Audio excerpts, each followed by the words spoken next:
नमस्कार दोस्तों, मैं श्याम गुप्ता ज्योतिष की यात्रा चैनल में आप सभी का स्वागत करता हूं। और आज मैं बताऊंगा दोस्तों आप लोग को मोबाइल से आपकी कुंडली कैसे बनाते हैं, इसके बारे में आज हम बात करेंगे।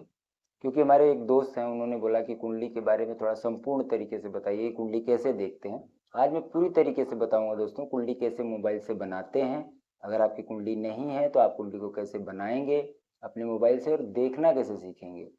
तो कुंडली देखना भी सीख जाएंगे, अष्टक वर्ग क्या होता है, चंद्र कुंडली क्या होती है, नवमांश कुंडली क्या होती है, केपी कुंडली, कौन सी कुंडली देखनी चाहिए, कौन सी कुंडली को ज़्यादा प्रेफर करना चाहिए, इन सारी बातों के बारे में मैं आज आप लोगों को बताऊंगा दोस्तों।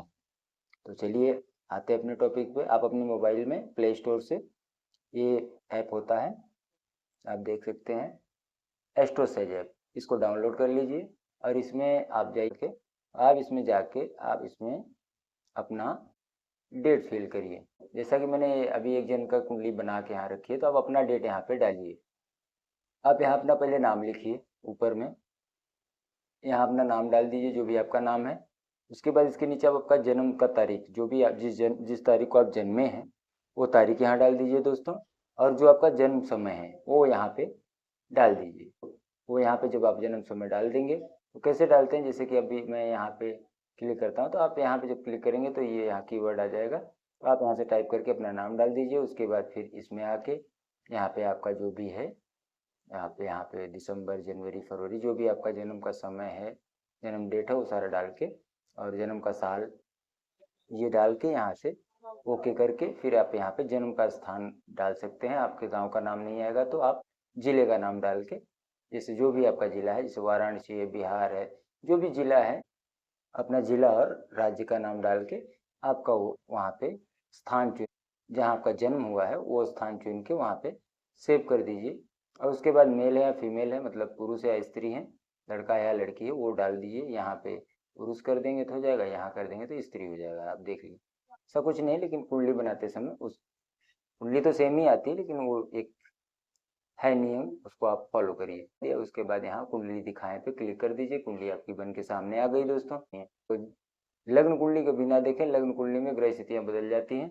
उसके बाद आपको ये नवमांश कुंडली, ये शादी के लिए देखा जाता है कि सप्तम भाव का स्वामी कहाँ बैठा है। तो नवमांश कुंडली में इन बातों के बारे में ध्यान देते हैं, पता करते हैं दोस्तों। चंद्र कुंडली है तो चंद्र कुंडली देखते समय दोस्तों हम इस बातों, चंद्र कुंडली यहाँ से देखते हैं। चंद्र कुंडली जैसे कि यहाँ लिखा है तो ये चंद्र कुंडली होती है। और चलित कुंडली होती है। तो चंद्र कुंडली में बोलते हैं चंद्रमा अगर लग्न में, एक केमद्रुम योग के बारे में बता देता हूँ। चंद्रमा लग्न में हो, अकेला बैठा हो और इसके अगल बगल में कोई ग्रह ना हो और केंद्र भी खाली हो, उस समय केंद्र में कोई ग्रह ना हो, तो केमद्रुम योग होता है। उस जातक का बहुत जीवन खराब होता है। तो कुंडली को पूरी तरीके से, जैसा कि मैं आपको बताया था, कुंडली को पूरी तरीके से मैं बताऊंगा कैसे देखते हैं। आप किसी का भी दशा क्या चल रही है, अंतरदशा क्या चल रही है, जैसा पूछते हैं ना कि शादी कब होगी, और पूछते हैं कि हमारा घर कब बनेगा। तो घर कब बनेगा, जब मंगल की दशा या अंतरदशा आएगी तो घर बनेगा। तो आप दशा चेक कर सकते हैं, अपनी दशा में पता कर सकते हैं कि मेरे मंगल की दशा कब आ रही है। तो आप अपनी कुंडली को डाल के मंगल की दशा अंतरदशा चेक कर सकते हैं। मुझे संतान की प्राप्ति कब होगी, जब पंचम भाव के ऊपर गुरु की दृष्टि होगी या पंचम भाव में गुरु का गोचर होगा और अष्टक वर्ग में गुरु बलवान होगा, तो उस समय संतान होती है। तो इस प्रकार से सप्तम भाव में गुरु का गोचर होता है तो जो है अष्टक वर्ग में गुरु बलवान होता है, तो जो है उस समय शादी होती है। तो ऐसे जो है कुंडली देखी जाती है दोस्तों। तो आगे चलते हैं। तो आपको मैंने बता दिया, ग्रह स्थितियां आप देख सकते हैं, कौन से ग्रह किस नक्षत्र में बैठा है, किस राशि में बैठा है, किस नक्षत्र में बैठा है, कितनी डिग्री का बैठा है। ये सारी चीज़ें यहाँ से पता चलती हैं ग्रह स्थिति।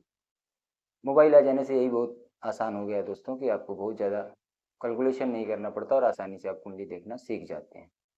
ठीक है दोस्तों, आशा करता हूँ आप लोग समझ रहे होंगे। तो कुंडली को ऐसे देखते हैं। तो ये हो गया वे जातक मूल नक्षत्र में चतुर्थ चरण में जन्म हुआ है। लेकिन अष्टक वर्ग के बारे में जान लो दोस्तों। अभी जैसे कि अष्टक वर्ग में, जैसे किसी का प्रश्न है कि मेरा कब शादी होगा, तो गुरु को देखा जाता है।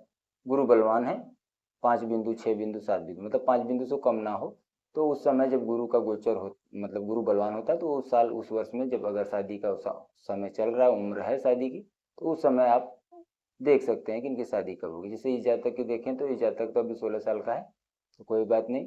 तो मेष राशि में भी गुरु का गोचर है, जो कि राहु भी साथ में थे। अभी गुरु चंडाल योग बना था, लेकिन अब राहु वहाँ से निकल गए, मीन राशि में चले गए हैं, तो वहाँ गुरु बैठे। लेकिन इनकी कुंडली में मेष राशि में गुरु 4 बिंदु इनको प्राप्त है, तो कमजोर है अभी। तो जैसे कि अभी इनका प्रश्न हुआ कि मेरी शादी कब होगी, आप उनको देख सकते हैं। अगर उम्र हो गई है तो आप 5 बिंदु या यहाँ पे देख लिए 6 बिंदु, तो गुरु एक राशि में एक साल जो गोचर करता है, एक वर्ष एक राशि में गुरु का गोचर होता है दोस्तों, जैसा कि आप लोग जानते भी होंगे।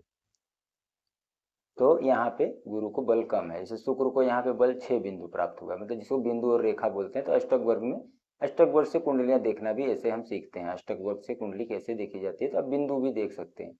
अब जैसे पहले भाव को 30 बिंदु मिले हैं, दूसरे धन भाव को 25 बिंदु मिले हैं, तो बोलते हैं कि इसमें अगर कम से कम 5-6 हो जाए, मतलब 30 से 28 से ज़्यादा बिंदु हों।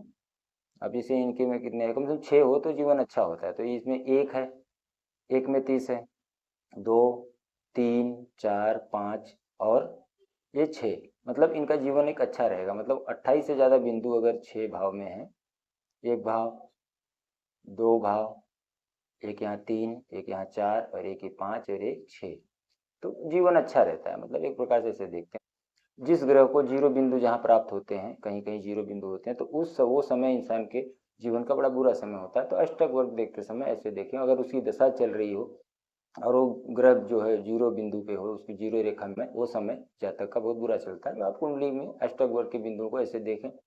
और बाकी गोचर भी यहाँ से ट्रांजिट ग्रहों का देख सकते हैं। जैसे इनका मकर लगन की कुंडली है, तो अभी चंद्रमा और गुरु का गोचर यहाँ चल रहा है, सूर्य मंगल बुध यहाँ है, राहु यहाँ, शनि कुंभ राशि में भी है, मीन राशि में भी राहु है। पहले भी राहु यहाँ थे, अभी राहु मीन राशि में चले गए। राहु वक्री चलता है दोस्तों, राहु वक्री चलता है, और बाकी सब ग्रह मार्गी होते हैं। राहु और केतु हमेशा वक्री गोचर करते हैं, ट्रांजिट करते हैं, उल्टा चलते हैं।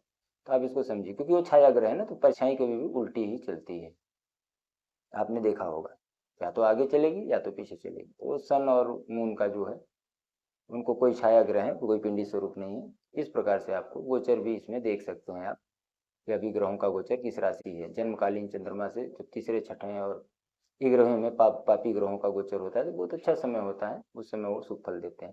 ये बहुत सारी बारीक नॉलेज है, इसको समझिए दोस्तों। लेकिन आपको देखना क्या है, कुंडली आपको ये नहीं देखनी है, ये तो आपने सारा देख ही लिया समझो, मैंने बता दिया कुंडली कैसे देखते हैं, किस लिए कौन सी कुंडली देखते हैं। तो आपको केपी कुंडली देखनी, आप यहाँ आ गए, यहाँ पे आपको केपी कुंडली में जाना है, और केपी कुंडली में आपको ग्रह स्थितियाँ देखी कैसे है, इसको कैसे जानना है।